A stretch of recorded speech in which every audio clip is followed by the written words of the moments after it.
अब आए काराकाट तो हम दूसरे काम से आ रहे हैं, हमारे पवन भैया चुनाव लड़ रहे हैं, उस सिलसिले में आना हो रहा है, सब जान रहे हैं। लेकिन उससे कहीं ज़्यादा जैसे ही लोगों को ये पता चल रहा है कि मैं काराकाट आ रही हूँ, पीड़िताओं की भीड़ बढ़ती जा रही है और लोग मिलने आ रहे हैं कि हमारा 7 साल से केस चल रहा है, हमारा 8 साल से केस चल रहा है, हमारा 10 साल से केस चल रहा है और आज भी कुर्मी समाज की बेटी है।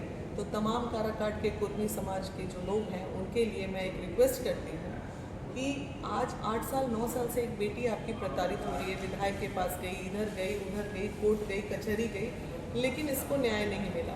अंत में इसको न्याय कहाँ से मिलेगा? हम लोगों के पास से मिलेगा, ये भी हमें पता है। केस इनका ये है कि इनके पति ऑलरेडी कोर्ट में केस चल रहा है 7 साल से और पति महोदय जो है वो दूसरी शादी करके आराम से घर बसा लिए। डेहरी के किस क्षेत्र में है बताना?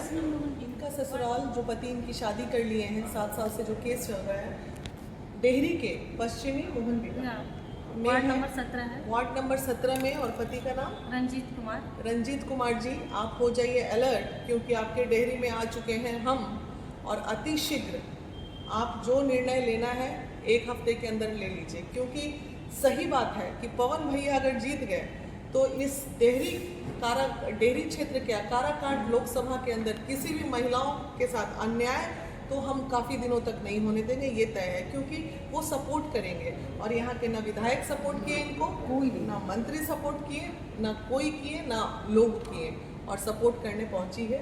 आज तुम निश्चिंत रहो, थोड़ा समय दो, 10 दिन के अंदर तुम्हारे ससुराल में हमारी टीम जाएगी। एक और चीज़ मैं बोलती हूँ, जाति पे वोट देते हैं। हाँ। देखिए कुर्मी समाज के लोग, आखिर ये कुर्मी की बेटी को कौन सा कुर्मी और कुशवाहा बचा रहा है?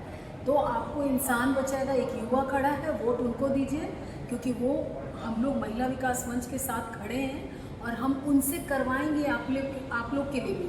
तो जो भी लोग खड़े हैं, सभी युवा, सभी जाति के लोग एक ही जगह। वार्ड नंबर कितना है बेटा? 17 वार्ड नंबर 17। बहुत जल्द आपके पास आ रहे हैं हम रंजीत जी, और कहीं ना कहीं आपसे हमारी मीरा देवी, ठीक है, आपके वार्ड काउंसलर से भी हम बात करेंगे।